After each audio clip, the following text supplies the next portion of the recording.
We just offered the New York Yankees a trade because we don't want Joel Pineiro anymore.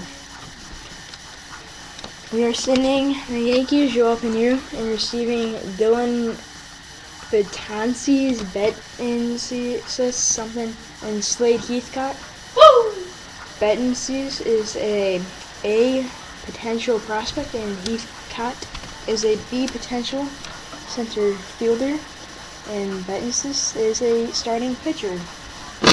So, yeah, we will make an episode once they accept it, if they accept it, and the highlights from the second game of the season. Milone will get the start that game instead of Pineiro.